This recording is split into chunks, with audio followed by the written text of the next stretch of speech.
tecnología de redes LAN y nos hemos centrado en lo que más se está usando, que es tecnología Ethernet de 1 gigabit por segundo y de 10 gigabits por segundo. Ahora vamos a hablar de los dispositivos de interconexión, ¿no? Y acá sí podemos ver que, desde el punto de vista del modelo OSI, el repetidor es un dispositivo que está en la capa física. Lo que sí pueden anotar ahí es que en la capa física está el repetidor. Y el hub es una evolución de un repetidor. Por eso que se dice que el hub es un repetidor multipuerto. En la capa física también se encuentra el módem.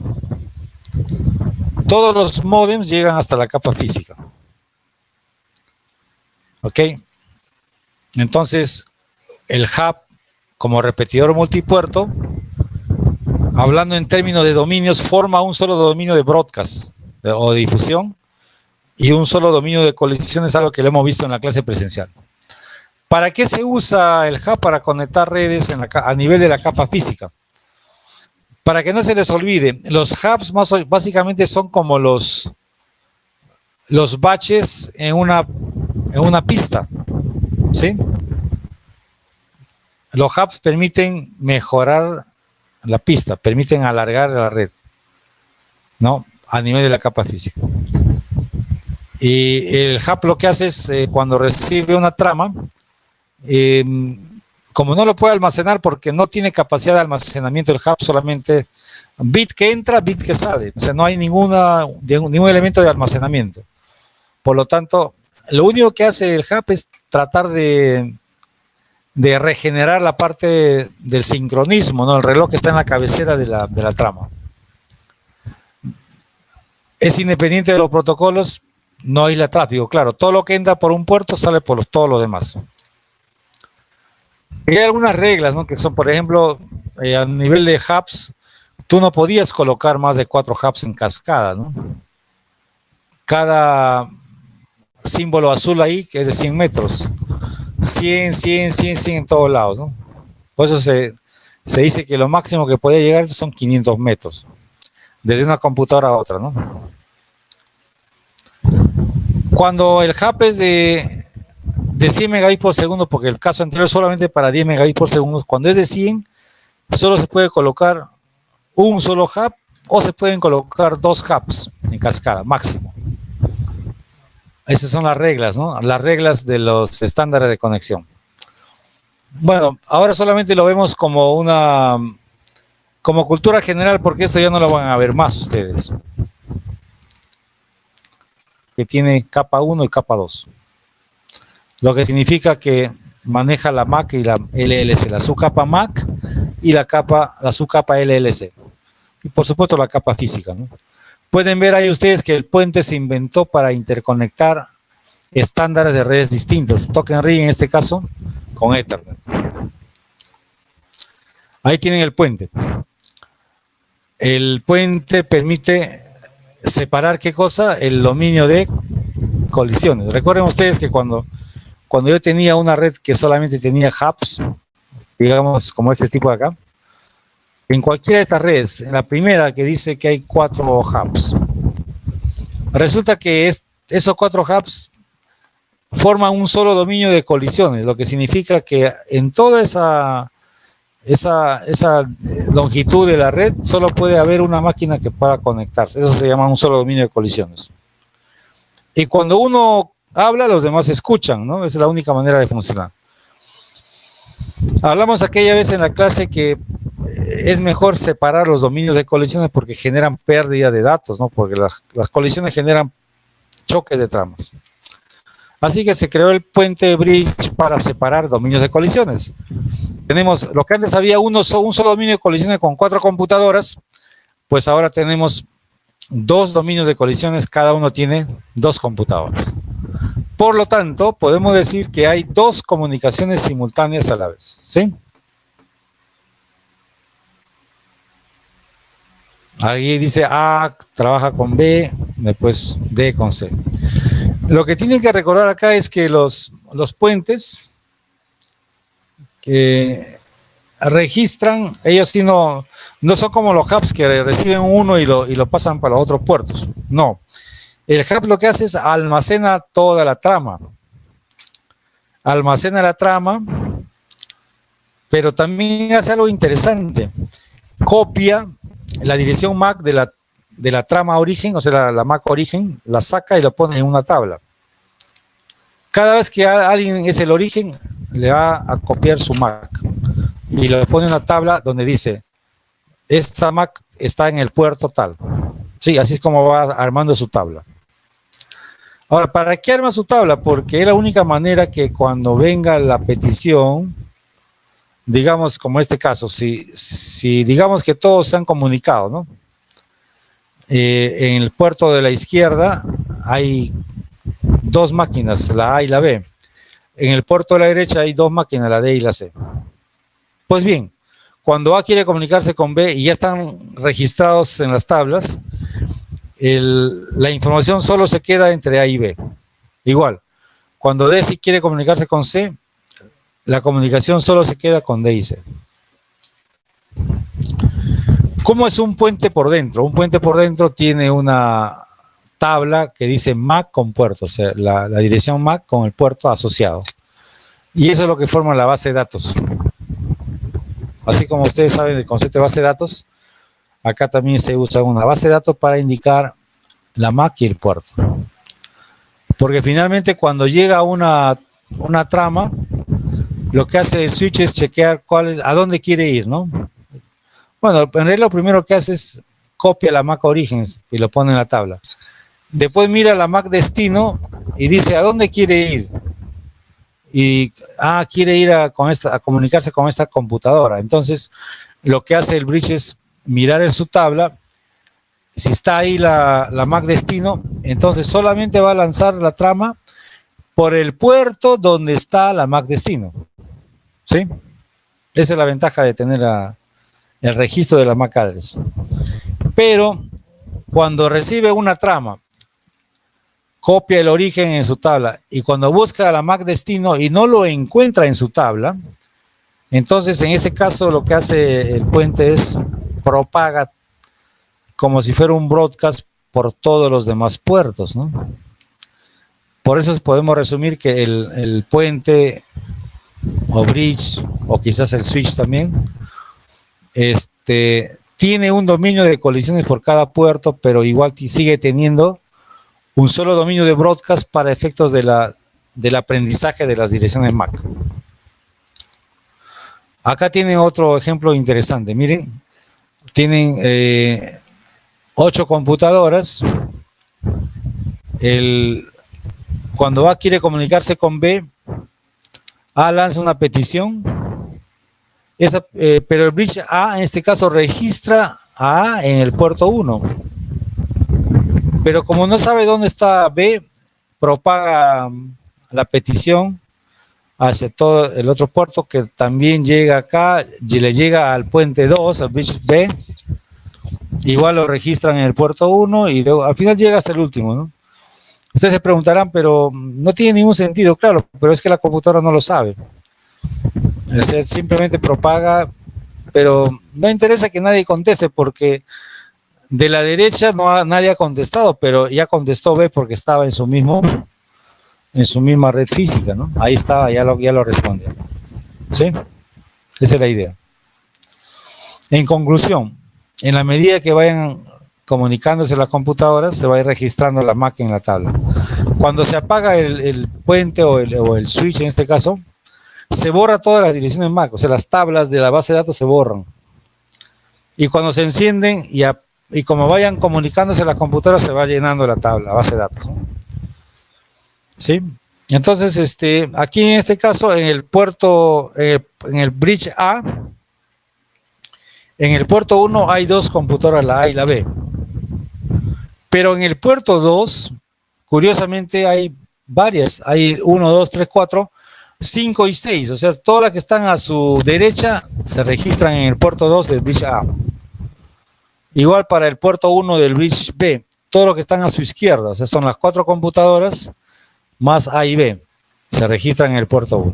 Y en el puerto 2 del bridge B solamente las dos máquinas que están a la derecha, ¿no? Esa es la idea de las MAC address. Acá tienen la idea de puerto con MAC. Fíjense, en un lado está ACE y otro está BDE.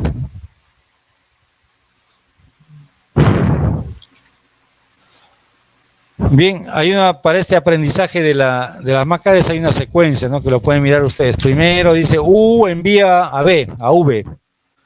Entonces U se registra y así, ¿no?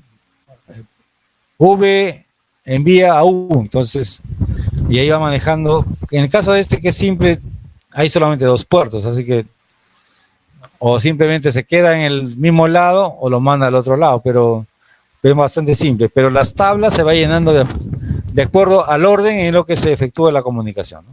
Se van registrando las MAC address en las tablas del puente. Sin embargo, hay un problema que lo han visto ustedes en el laboratorio, cuando hicimos la conexión de varios cables con la VLAN, ¿se acuerdan? Este es un problema, como lo pueden ver ustedes acá. Tengo dos puentes, X, después Y. Si se dan cuenta, A está arriba, pero está conectado a los dos switches, a uno y al otro. Y B también está conectado por el otro lado, a uno y otro lado. ¿Qué pasa cuando A quiere comunicarse con B? Lanza su trama, se registra en Y, pero también se registra en X, en el puerto de entrada. ¿Sí? Pero luego se da la vuelta, fíjense la línea amarilla, se da la vuelta porque como no está registrado B, sale por acá y se registra por por el otro puerto de X. Entonces vas a tener A en el puerto de arriba y en el puerto de abajo de X. ¿Sí? Y así, y nuevamente, ¿no? B también igualito, o sea, B puede darse una vuelta, va a aparecer abajo y va a aparecer arriba. Al final, tanto A como B aparecen arriba y abajo de cada puente, ¿no? Ese es un problema que se llama lazo, en inglés es loop. El efecto que se llama de doble trayectoria o lazo o loop. Y cuando eso ocurre, lo que el puente dice es, bueno, una MAC no puede estar en dos puertos. Entonces, cuando quiero enviar la trama, no sabría quién enviarlo, porque si está arriba o está abajo. Entonces, eso genera un problema que se resuelve con un protocolo que se llama Spanning Tree. Hay que activar el Spanning Tree para que pueda romperse justamente el lazo, ¿no? Acá tiene el tema de las cuatro puentes. Cada uno tiene un número de identificación, ¿no? ID 23, ID 37, ID 28 y ID 20, son 4. Y cada uno tiene un costo. El costo es una especie de una medida se hace en función de la velocidad y otros parámetros para ponerle un valor. Cuando eso funciona como en el mercado. Se usa cuando tiene un costo menor, ¿no? O sea, digamos, se elige el de menor costo. Pues bien, entonces para poder ver cómo funciona el algoritmo de Spanning Tree, o sea, de que rompe el lazo, primero hay que saber que en el escenario tiene que haber un solo bridge que sea la raíz de todos, ¿no? Y la raíz de todos se selecciona solamente mirando en este caso el ID más chiquito. Entonces el ID más chiquito es 23. Esa es la raíz. Luego de la raíz, todos los puertos del bridge raíz se convierten en puertos designados. Ahí aparecen puertos designados. Y luego todos los demás puentes tienen que llegar hacia la raíz. O sea, el objetivo es que vayan todos a la raíz. Entonces, para eso tienes que evaluar la cantidad de saltos que se necesita para llegar a un lado, ¿no? Lo que quiero decir con eso es, en este dibujo, acá, tienen el ID 23, que como es el más pequeño, es la raíz. Todos los puertos que tiene el ID 23 tienen que ser puertos designados, o sea, tiene dos, los dos están designados. Designados significa que no se puede romper o desconectar. Y luego después se calcula cada uno de los switches cómo es que llega más rápido al ID23. Por ejemplo, el ID37 llega facilito por la parte de arriba, que es porque tiene un menor número, es más, es directo, ¿no? Porque no tiene que saltar por otro switch. Pero si lo hiciera por abajo, tendría que darse cuenta que pasaría por dos switches y llegaría recién al ID23. Entonces, la que queda sería la conexión de la parte de arriba, ¿no? A esa conexión, a ese punto por donde se conecta al raíz se le llama puerto raíz. Y en el caso del ID37 sería la conexión que está en la parte superior. Igual podemos calcular para el ID29. El ID29 llega facilito, ¿no? Por el lado, sube por el lado del izquierdo, ¿no? Y hasta ahí llega, ese es el camino. Porque el otro lado sería darse una vuelta, ¿no? Acá el único problema es ver cómo es que llega el ID28 al ID23. Hacemos un análisis de costos y sumamos. 10, si se hacemos por la derecha sería 10 más 10 son 20, ¿no? 10 más 10, 20 en velocidad, pero el costo es 10 más 100, sería 110. ¿Se entiende? O sea, hay un costo de 110. Se suman los costos. Costo en la LAN Y, 10, y costo en la LAN W es 100. Por ahí llega con un costo de 100. Ahora, 110. Ahora miremos por el lado de la izquierda. Por un lado tienes costo 100. ¿Sí? Costo 100 acá abajo. Es igual que el costo de arriba, 100 más 100. O sea, por acá es 200. Por lo tanto, no va a llegar por este camino, sino por el camino de la derecha, ¿sí? Más o menos esa es la idea, cómo es que funciona el algoritmo, ¿no? Entonces, los pasos están indicados ahí. Primero se evalúan costos, puerto raíz, cuáles de los puertos son raíces para llegar a esas conexiones, y qué puertos se bloquean o permiten el paso de los datos, ¿no? Eso está explicado acá, cuál sería la secuencia, ¿no? Bien.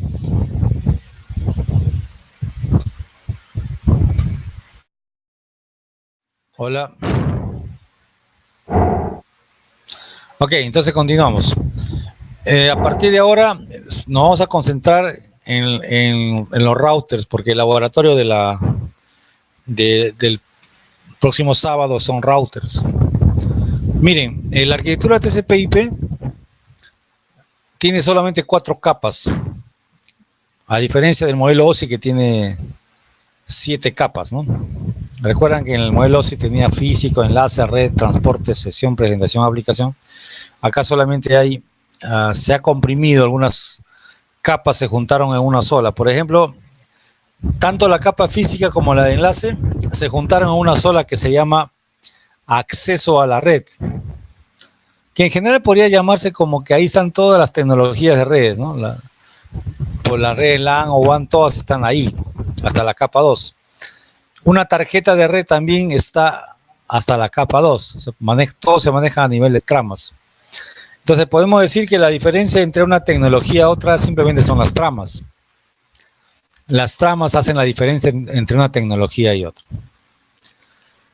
Y sobre la capa de enlace o de acceso viene un protocolo importante que se llama el Internet Protocol, que es el corazón de la red de redes llamada Internet, ¿sí?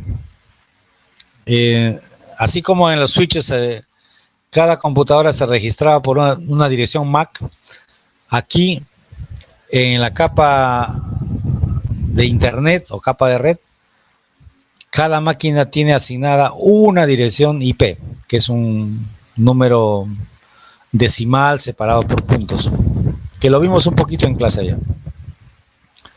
Pues bien, este protocolo IP tiene unas características del protocolo, pero finalmente para poder enviar una trama, porque el objetivo de una red es enviar una trama. O sea, no es enviar una IP, es enviar una trama.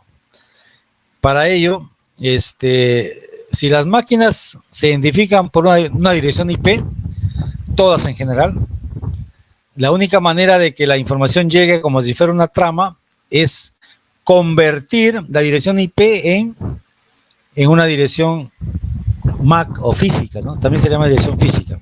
La IP se conoce como dirección lógica y la MAC se conoce como dirección física. Entonces, convertir una dirección lógica IP en una dirección física MAC, esa conversión lo hace un protocolo que se llama ARP. ARP. Y luego después, los mensajes que usa el protocolo IP para el tema de información o mensaje de error, lo maneja con un protocolo que se llama ICMP, que está justo encima de la parte derecha del protocolo de Internet. Después ya viene la capa de transporte, que tiene dos protocolos, el TCP y el UDP, y al último, en la capa de aplicación, están los protocolos más interesantes para los usuarios, ¿no?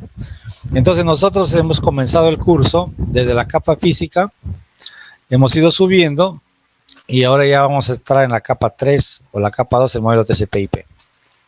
Más adelante ya subiremos a la capa de transporte y terminamos el curso con la capa de aplicación.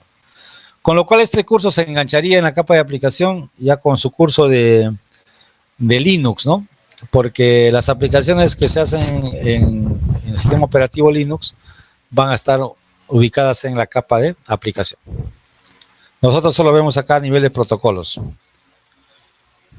Ok, nuevamente el dibujito. El router es el dispositivo por excelencia que pertenece a la capa 3 del modelo OSI o a la capa 2 del modelo TCP/IP.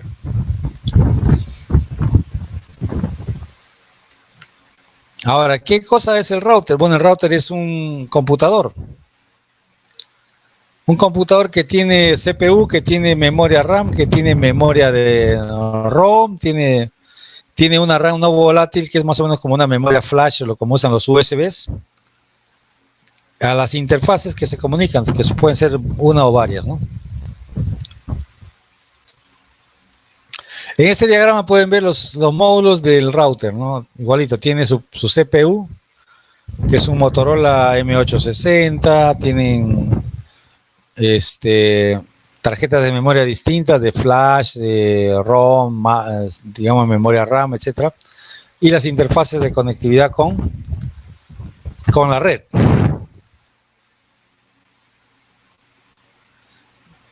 Ok, entonces vamos a ver el encendido del equipo. Como le dije al comienzo, el router es un computador, por lo tanto se enciende igual que los computadores. Y eso sería bueno que lo registren, ¿no? El arranque del router comienza cuando se enciende, se presiona el botón de encendido, y lo primero que va a pasar ahí es que el router lee un programa de la memoria ROM. Ahí aparece ROM, y ese programa se llama Power On Self Test. Repito, el programa se llama Power On Self Test, que más o menos en español sería como el autodiagnóstico de encendido. O sea, es como lo que hacen ustedes cuando se levantan todos los días, ¿no? Se levantan de la cama y dicen, bueno, a ver cómo estoy hoy día, podría ir a estudiar, podría ir a trabajar, podría hacer algo, o me quedo dormido, ¿no? Eso se llama hacer un autodiagnóstico, ¿no? Con bostezo incluido, ¿no? Bostezan, se estiran un poco, todo funciona bien. Lo mismo hacen los routers. Pasan su Power On Self Test, que es el Power On es encendido, Self Test sería autodiagnóstico. Y una vez que hace el post, recién le dicen de dónde va a arrancar el sistema operativo, claro, porque ahí no está el sistema operativo en la memoria ROM, sino que está en otro lado, ¿no? Y busca lo que se llama el famoso bootstrap. Bootstrap significa el arranque, ¿no? Cargar el arranque, ¿no? Y una vez que le dices, por si acaso, el sistema operativo está en una memoria flash o está en un sistema, está en el mismo sistema del equipo o está en un servidor TFTP, entonces, por lo tanto, sabes dónde se lee y luego al toque carga el sistema operativo, ¿no? normalmente está en una memoria flash. Entonces de ahí se carga el sistema operativo, que para Cisco se llama Sistema Operativo de Internet Network. Por eso que se le conoce también como el iOS, se le llama, ¿no? Internet Operating System. O carga el sistema operativo y luego después, ¿qué tiene que cargar? Cargar la configuración del equipo. Entonces, por eso cuando ustedes ven que al momento de la carga le pregunta a usted, ¿quiere cargar la configuración o quiere que le vaya diciendo de a pocos? Entonces, es un tema ahí que se resuelve al momento del arranque, ¿no? Se supone que si tú configuras un equipo y lo apagas, tiene que guardar esa configuración, y eso es básicamente lo que se lee después de la carga del sistema operativo, la configuración y las modificaciones que se van guardando, ¿no? Ok. Por eso que los pasos serían: paso número 1, ejecutar el POS. Paso número 2, el bootstrap, que dice dónde está el sistema operativo. Paso número 3, cargar el sistema operativo. Paso número 4, cargar la configuración guardada en el equipo. Y en la parte izquierda, en la columna izquierda, están los lugares donde habitualmente están estos parámetros. Generalmente el POS y el bootstrap están en la memoria ROM. El sistema operativo generalmente está en la memoria flash, que es como si fuera un disco duro de estado sólido, como si fuera un USB en realidad. Y por último, la configuración sí está en un lugar que se llama no volátil RAM, que sería también otro tipo de memoria con la misma tecnología que tiene las USBs, ¿no? Ahí se guarda la configuración del router. Muy bien. Ahora sí hablemos del protocolo de Internet, IPv4, ¿no? Bueno, yo les comenté que el IPv4, después del IPv4 viene el IPv5, pero el IPv5 no existe actualmente en Internet porque el IPv5 lo usa un grupo de investigación del Instituto Tecnológico de Massachusetts, que es el MIT, el MIT. Por lo tanto, la siguiente generación después de IPv4 es la IPv6. Ok. Así como hemos visto la trama en Ethernet, que tiene una cabecera, tiene una dirección MAC origen, MAC destino, el tipo, el cuerpo de la trama y la cola. El datagrama IP versión 4 también tiene un formato, ¿no? Que lo podríamos haber dibujado en forma totalmente horizontal, pero faltaría espacio para ahorrar espacio es que lo hemos dibujado por pedazos, ¿no? Es como si comienza en la parte izquierda y luego va a la derecha y después comienza a ser de izquierda. O sea, los pedazos que se van pegando se van ubicando en la parte de la izquierda, ¿no? Está bajando, ¿no? Lo que quiero que se den cuenta acá es que la dirección IP, así como había antes en el switch, en la trama, la dirección MAC origen, MAC destino, acá se llama dirección IP origen, dirección IP destino. Que como pueden ver ustedes tiene más o menos 32 bits de longitud. Y hay una serie de campos ahí que son interesantes, que lo podemos revisar el día de la clase presencial, ¿no? Para qué sirve cada uno de los campos. Por ahora, quiero indicarles cómo más o menos sería el direccionamiento. Acá tienen algunas organizaciones que asignan direcciones tanto en Europa como en Asia Pacífico y en parte de América, ¿no? Nosotros estamos acá en la parte de América. Ellos asignan las direcciones y lo que es importante anotar es que ¿cómo se llama? Los grandes operadores que asignan esas direcciones IP, lo pueden manejar a través de los operadores de primer nivel, ¿sí? El que es el rey de todos los operadores se llama Tier 1, ¿sí? Bueno, en resumen, el Tier 1 le vende cosas al Tier 2 y al Tier 3, ¿no? Acá en el país también tenemos un buen operador que es el Level 3, ¿no? Que es un operador más o menos de rango Tier 1. Bien, Esto lo hemos visto en clase. Las clases que tiene la dirección IPv4, clase A, B, C, D. La diferencia está en el primer número de cada uno del rango, del 1 al 126 es clase A, del 128 al 191 es clase B, 192 al 223 es clase C.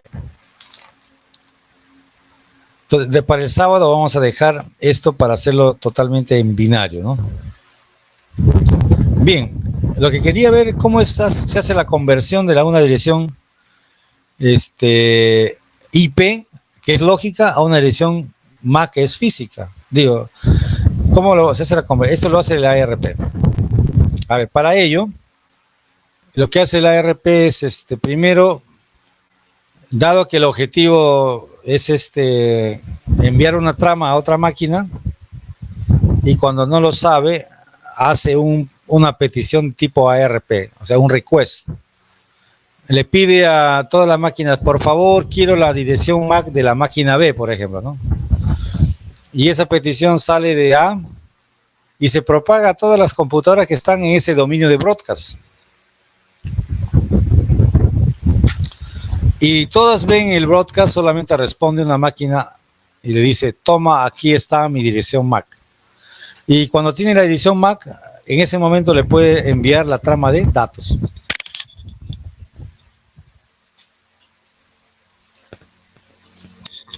Más o menos así funciona el ARP. Ahora, si lo vemos desde el punto de vista de la trama, recuerdan que les dije que en las redes Ethernet solamente hay un tipo de trama, que es la trama Ethernet, que lo tienen nuevamente ahí abajo. Entonces, si lo tienen ahí, la diferencia es este campo type que dice acá. Si quieres enviar un ARP en vez de datos, le pones type 0806, ¿sí? Con lo cual tendrías tú en el campo de datos el ARP de 28 bytes. El otro cambio que se hace es que, como esta es una petición a todo el mundo, no se puede enviar por una dirección MAC destino, por lo tanto se pone MAC destino, se pone como MAC de difusión o broadcast, o sea que le llegue a todo el mundo. Y la respuesta solo vendrá de una sola máquina que tiene la dirección MAC que estamos ubicando en este cuadro de ARP. Ahora, el RAR, que es el reverse, bueno, antes de seguir, el ARP, ¿para qué sirve entonces? Es para convertir una IP en una MAC. En otras palabras, dada una IP, se obtiene la MAC. Ese es el ARP. Mientras que el otro, que se llama RARP, es dado una MAC, dame la IP, ¿no? Esa es la diferencia. Pues se llama reverse ARP. El primer caso ARP es, dado una IP, obtienes una MAC. ¿Pero de quién? Del destino, ¿no? Dado la IP destino, obtiene la MAC destino. El RARP solamente es para la máquina. Dado una MAC origen, obtiene la IP origen. ¿Sí? Así es. Este es para el origen, ¿no? Esto más o menos es el comienzo de lo que ahora se conoce como el DHCP o la asignación dinámica de direcciones, ¿no? Bien, ¿cómo es el ARP? Miren, tiene un formato interesante donde se llenan campos que se conocen y lo que no se conoce se deja en cero, ¿no? Es como que se manda una plantilla compartida, ¿no? Le lanzo a la máquina que estoy buscando, que quiero la MAC, que la máquina que recibe, mira la IP que es de él y completa los datos que faltan con la MAC y se lo devuelve al origen. Esa es la idea del ARP. Interesante el formato, ¿no? Lo que se sabe se pone, lo que no se deja en cero. Y el otro es el que completa los datos que faltan. ¿Cómo se transmite un datagrama en IP versión 4? Bueno, esto lo hemos visto en forma gráfica en la clase presencial. Primero se toma la IP origen. Acá dice get IP address desde de la máquina origen. Obtenemos la IP, la dirección IP del destino y lo comparamos con una lógica AND. Recuerdan que pusimos en la pizarra para saber si la máquina está en la misma red o en otra red, ¿no? Eso más o menos cómo se inicia y cuando sabe que está en la misma red, automáticamente lanza el ARP para obtener la dirección MAC, ¿sí?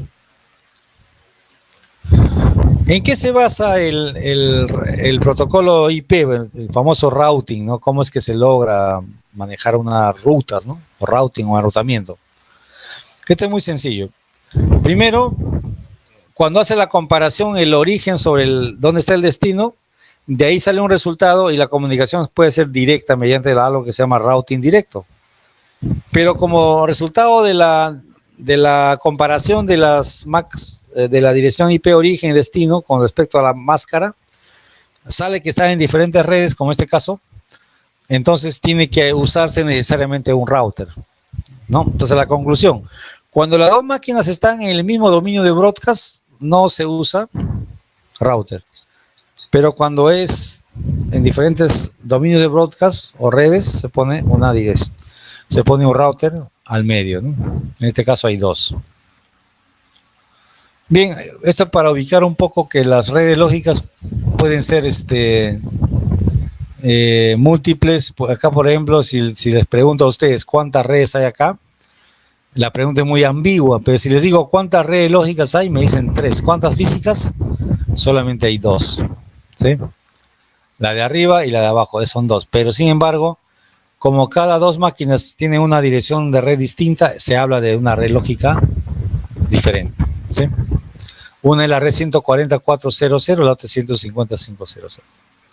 Entonces, lo interesante acá es que si una máquina de la red 144.0.0 quiere comunicarse con una máquina de la 150.5.0.0, tiene que pasar por el router, a pesar que están en la misma red física, ¿no? Y sino que cuando el router compara se da cuenta que, pero estaba acá, pero él tiene que pasar, porque la comparación tiene que hacerlo el router. O sea, no hay forma de que una máquina de la red 150 se comunique con la 140 si no hay un router de por medio, ¿sí? Muy bien. ¿Qué es una tabla de enrutamiento? La tabla de enrutamiento básicamente tiene primero un tipo Cardex, tiene algo que se llama red destino, ¿no? Acá hay una red destino. La red destino implica que hay que ir al siguiente router para poder llegar a ese destino. Acá hay 3 posibilidades. Es como que sales de la universidad y quieres ir a un punto determinado, tienes varias posibilidades. Caminar 2 cuadras, caminar 3 cuadras o 5 cuadras, o sea, tiene rutas distintas, ¿no? El router también tiene que elegir la ruta más corta, la más óptima, ¿no? Acá hay 3 posibilidades. Lo primero que se mira es cuál es el protocolo que tiene mayor prioridad, ¿no? Pero ustedes se dan cuenta que en la columna de protocolo, o AOVNE le llama acá, todos son iguales, por lo tanto hay un triple empate. Después se van a los saltos, o sea, es como decir cuántos routers tengo que atravesar, es como decir cuántas cuadras tengo que caminar. De hecho que acá el 6 pierde porque es demasiados saltos. Y solo se quedarían los que tienen 3.3. Eso que tienen 3.3, hay otro criterio para elegir que es la antigüedad, ¿no? Entonces se elige siempre la ruta que tiene más antigüedad. En este caso se elige la ruta, la segunda ruta que termina en 170, ¿no? Así es como elige el router una ruta.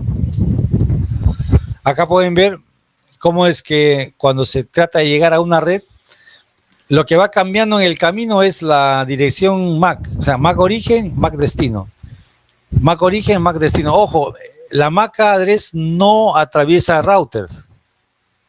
¿Sí? Es bueno que lo sepan. Una MAC address no atraviesa el router, por lo tanto, el router se va quedando en la interfaz de salida del router y cada etapa va colocando la MAC address, ¿no? Pero lo que no se mantiene, lo que se mantiene de origen a destino, si es una red pública o privada solamente, sería la dirección IP, que sería la misma, porque la máquina cuya IP es 144.2 quiere comunicarse con la 177.02, ¿sí? Entonces, cada router tiene una tabla y le dice cómo es que vas a llegar hacia él, la computadora 177.02. Que como ustedes recordarán, lo que hace cada router es comparar, ¿no? Mediante lo que recibe como IP destino con respecto a sus tablas. Y de acuerdo a eso, el router va lanzando el datagrama para que finalmente llegue a su destino. Igual que como el caso del diagrama de flujo de los switches, los routers también tienen un diagrama de flujo que recibe el datagrama, chequea si tiene error en la cabecera y luego después se disminuye un campo que se llama tiempo de vida. Esa disminución es interesante porque si no tendría este campo, un datagrama podría permanecer eternamente en la red saturando todo, ¿no? Pero no hablo de uno, a un montón de direcciones que podrían sobrevivir en la red sin desaparecer, generando una congestión innecesaria. Por eso que se ha inventado el término que se llama time to live. Time to live o tiempo de vida, que se pone un valor. Entonces, cada vez que un router recibe un datagrama, le quita una vida, ¿no? Si llegó con 20 de vida, entonces cada vez que va a un router, ahora va a tener 19, después tiene 18 y hasta que desaparece, ¿no? Ese es el tema del TTL. Ok, se chequea la dirección IP destino en sus tablas y de acuerdo a eso vemos si hay una ruta para llegar a ese destino. Si no hay una ruta, hay que buscar la ruta por default y si no, hay que ver la forma de crearla, ¿no? Ahora, si no hay ninguna de ellas, ni una ruta por default, ni definida, simplemente se descarta el datagrama, ¿no? Así funciona digamos, el algoritmo para el funcionamiento de un router. Bueno, acá indica si la MAC entonces, como el objetivo es enviar tramas, hay que buscar también la MAC address. Si no tiene la MAC address, hay que hacer ARP para obtener la MAC address destino. Bien, en el mundo de las redes hay dos tipos de enrutamiento, el estático y el otro es el dinámico. El estático son tablas creadas por el administrador. ¿Recuerdan ustedes cuando hicimos el laboratorio virtual con el Packet Tracer? Creamos una ruta estática. Eso es básicamente, se hace a mano y es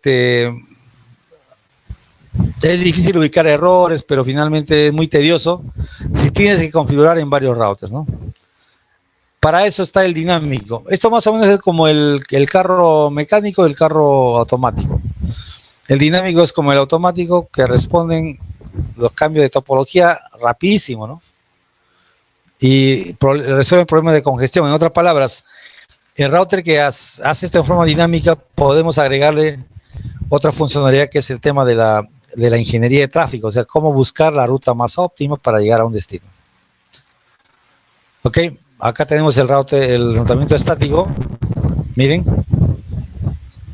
Cada router solo conoce las direcciones que están en su propia red y no conoce las que están en otra red. Entonces, para que un router conozca dispositivos en una red, debe tener una interfaz en cada una de estas redes, ¿no?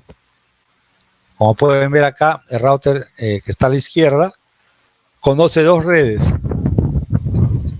la de la izquierda y la que está en el medio, y no conoce la que está del otro lado. Mientras que el router que está al lado derecho conoce la red 192.168.3.0 y la del medio, pero no conoce el otro lado. Entonces, aquí la regla es muy simple. Para crear una ruta estática, tenemos que ver primero si el router puede o no puede llegar a esa red. Me refiero si está directamente conectado o está en otra red. Porque no puedes hacer una ruta estática si una red está al otro lado del otro, porque el router los conoce a ambos, entonces simplemente no necesita de una configuración adicional, ¿no? Acá sí, porque hay un router que atravesar y por lo tanto se tiene que indicarle cómo llegar, ¿no? Ok. Parte destinado a la red 10.1.1.0, llega al router y el router toma una decisión, ¿no? A reenviar al otro salto. Otro salto significa al router vecino, por ahí lo va a sacar para llegar a la red. Bien, para poder ver las rutas estáticas en Cisco, como la tarea que van a hacer, más tarde les dejo una tarea, o mejor voy a colgar la tarea en el Facebook. Por favor lo revisa porque voy a colgar la tarea para el día y me lo entregan el próximo sábado 25, ¿sí? Porque lo que van a hacer ahí es algo que después van a hacerlo en el laboratorio, ¿no? Así que es Le recomiendo que lo hagan, ¿no? Show IP Router para ver las rutas en el mundo de Cisco, ¿no? Después hay los famosos principios de la tabla de enrutamiento. Una ruta estática de ida no te garantiza que tú puedas regresar. Eso es bueno que lo sepas. O sea, con una no basta. Uno le dice cómo llegar allá y el otro tiene que decir cómo regresar, ¿no? Por lo tanto, cada tabla de enrutamiento puede contener información diferente, claro. O sea, lo que dice en la regla 3 es una tabla de enrutamiento, tiene información de cómo llegar, pero no dice cómo regresar. Una ruta estática, entonces, configurada manualmente, como lo hemos visto, se pone el IP route, la dirección destino, la máscara, y luego se pone el gateway, ¿no? Para poder llegar a las otras redes. Bien, ¿cómo se crea? Con el comando IP route, lo pones ahí, IP route, network address, que sería la red, las subredes, la máscara, y la interfaz de salida o la dirección IP del router vecino, ¿no? Y luego se puede analizar una ruta, ¿no? De acuerdo a lo que nos muestra digamos, los datos de la ruta cuando se mira con el show IP route, con este comando, ¿no? Si usted usa este comando, dice show IP route en el mundo de Cisco, le vamos a botar información como esta, ¿no? Red destino, la máscara, la dirección IP de la interfaz de salida, ¿no? Bien, las rutas estáticas, claro, ustedes dirán, bueno, si hay 1 millón de redes en el mundo, pues yo no voy a poner una ruta para cada una de las redes que hay en el mundo. Eso sería muy tedioso, aparte que el router no lo soportaría por un tema de capacidad de memoria y otras cosas, ¿no? Para ese caso existe un concepto que se llama ruta estática por default. O sea, que significa, es como cuando haces búsquedas, el asterisco indica cualquier letra, cualquier número. Acá también igual, se usa digamos, una ruta por default indicando todas las redes del mundo. O sea, 0, 0. Toda la red del mundo significa 0, 0, 0, 0, 0.00, ¿no? 4 ceros. Y en ese caso ya te ahorras con una sola línea y le dices, puedo llegar a toda la red del mundo con la dirección IP de salida que es tal, que es el número que conecta tu casa con el operador, ¿no? Lo pueden ver abajo. Para crear una ruta estática por default se pone IP route 0.0.0.0, máscara 0.0, después la interfaz de salida o la dirección IP a través del cual sale la red, ¿no? Bien, hay algunos algoritmos de enrutamiento dinámico que son muy usados hasta ahora, son muy antiguos, pero siguen siendo bastante usados. Por ejemplo, un algoritmo de enrutamiento o protocolo de enrutamiento tiene un objetivo claro, que es cómo descubrir en forma dinámica las redes remotas. Tiene que actualizar constantemente la tabla de enrutamiento y luego seleccionar la mejor ruta a una red destino. Esas son nuestras 3 tareas, ¿no? Entonces, y también debe estar pendiente si hay una ruta que está usando y se cayó por algún motivo, tiene que buscar una alternativa, ¿no? Bien, cuando hablamos de conjunto de equipos que pertenecen a una sola organización grande, a eso se le llama sistema autónomo. Ejemplo de un sistema autónomo podría ser Movistar.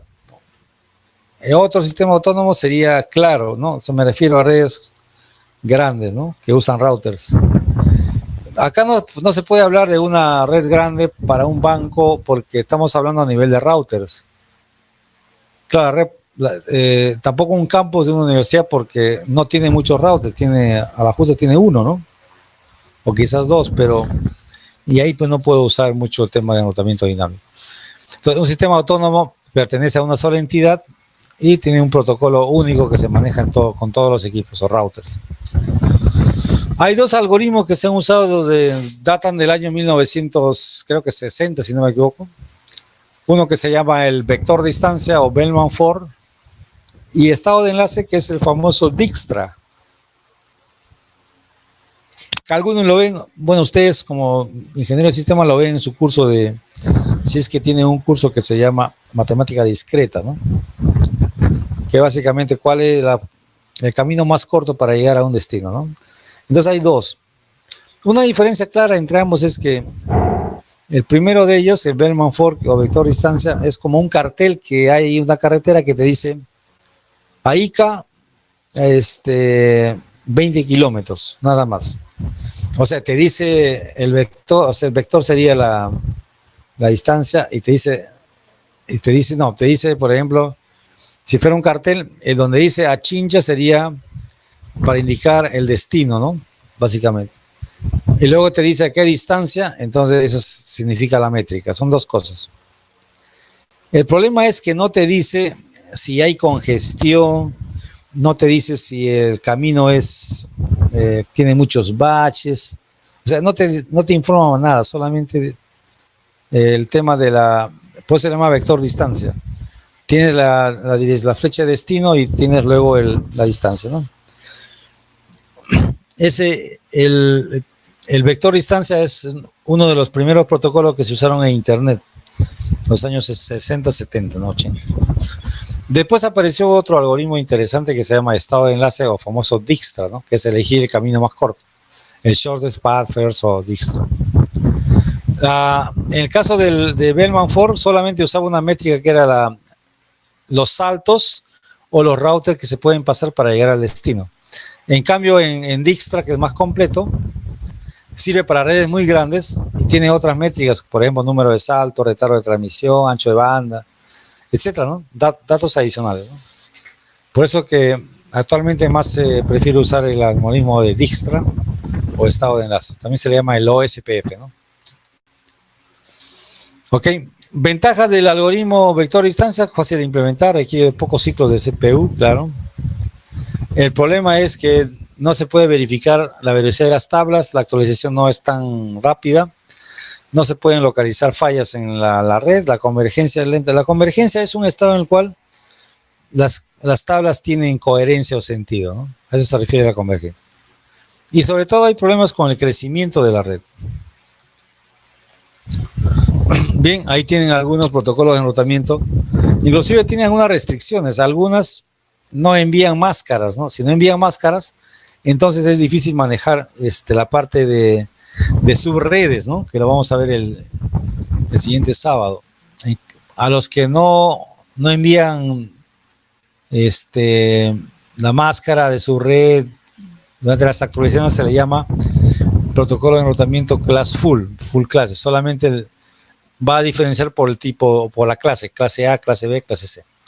Pero si el protocolo de enrutamiento es classless, sin clases, significa que va a poder reconocer la máscara dentro de la misma red, ¿no? La métrica es un valor que permite determinar qué rutas son mejores que otras, ¿sí? Ese es el tema de la métrica. La métrica se puede medir por saltos o routers atravesados, se puede medir por velocidad de transmisión, por N cosas, ¿no? El costo que se pone a esos enlaces también, ¿no? Ahí tienen la lista, puede ser por ancho de banda, por costo, por retardo, menor retardo, conteo de saltos, de carga, confiabilidad, ¿no? O sea, todos esos son valores que finalmente se traducen en un solo número que se llama métrica.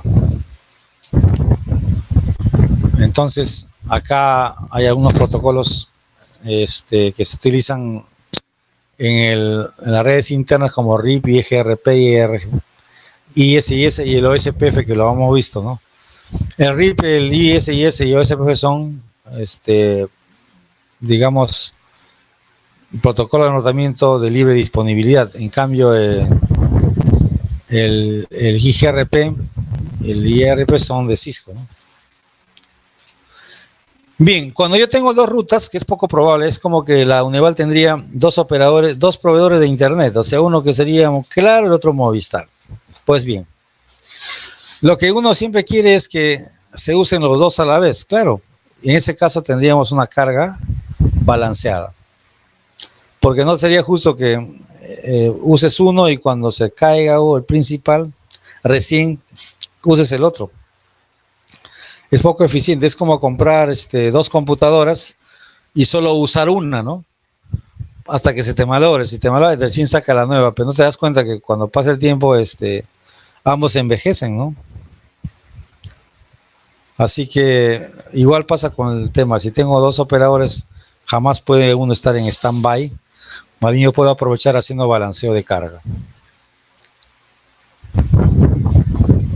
Bien, acá hay algunos en el mundo de Cisco, hay algunas instancias administrativas que son básicamente el valor numérico que se le asigna a un protocolo, ¿no? Acá tengo la lista. Una instancia administrativa que va, el más chiquito gana siempre. O sea, una ruta conectada es mejor que una estática. Una sumarizada, que es el resumen, eso lo vamos a ver cuando veamos en la práctica de subredes. Y ahí está la lista, ¿no? De distancias administrativas para cada protocolo en el mundo de Cisco, ¿no? Bien, para terminar esta parte vamos a hablar de las interfaces del router, algo que lo que van a hacer ustedes en el laboratorio que voy a publicar más tarde en el Facebook, ustedes lo van a hacer en Packet Tracer, ¿sí? Lo van a desarrollar en Packet Tracer porque es el laboratorio simulado, y luego lo van en el laboratorio lo van a hacer ustedes utilizando equipos, ¿sí? O sea, este fin de semana todo va a ser con el mundo de, a ver, según lo que veo acá, todo va a ser el laboratorio de la próxima semana. Toca, a ver qué fecha es, 25 de, acá está, claro, el 25 de febrero estaríamos viendo la clase que estamos viendo ahora, ¿no? Pero me refiero al laboratorio, va a ser configuración de routers con ruta estática. O sea, lo que hagamos ahora puede servirle ya para el primer laboratorio. Y el segundo va a ser el cuarto, que es lo mismo, pero ahora usando subredes, ¿no? O sea, son dos laboratorios bien parecidos, solo que una parte es enrutamiento dinámico y otro es estático. Uno es estático, otro dinámico. Uno es con redes, con clases, y el otro es con subredes. ¿Sí? Entonces, continuamos.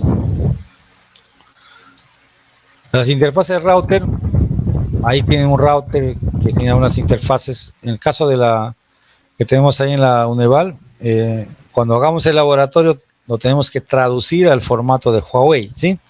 O sea, lo que hagan con Cisco, como han visto ustedes que los comandos son bastante parecidos, lo que tienen que entender ustedes es la lógica de configuración, por lo tanto, no va a ser complicado hacer el laboratorio.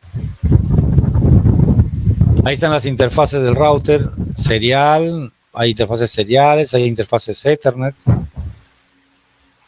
Y cómo se configura en el mundo de... Esto lo sirve para el laboratorio virtual.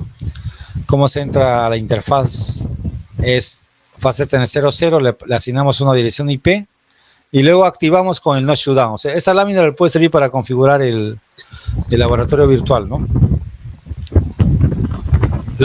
Los comandos para resolver problemas es el pin que hemos usado. Hay otro que se llama el tracer route, que es para ver por dónde van los paquetes o datagramas, cómo se ve las rutas, show IP router, cómo se ven las interfaces de un equipo y cómo se ven los vecinos de los equipos, ¿no? CDP neighbors. No, esos son básicamente algunos comandos. Bueno, para mayor información tienen internet, tienen algunos datos que están acá. Hay bastante información de esto en internet, ¿no?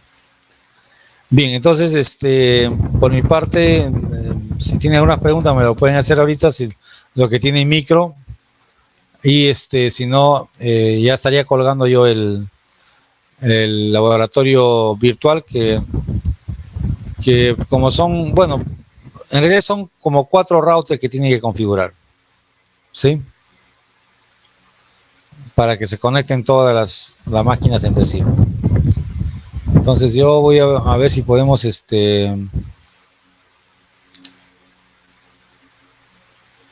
hola, ¿están ahí? Dejo de compartir.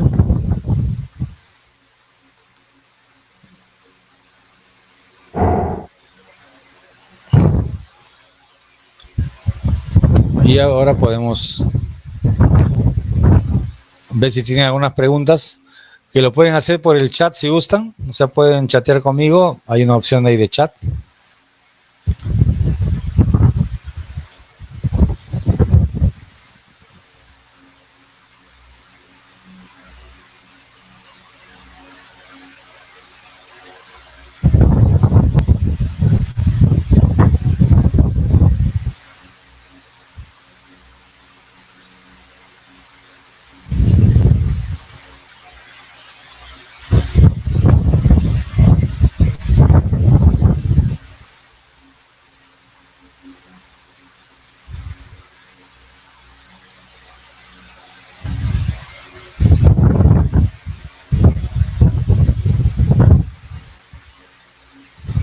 Hola.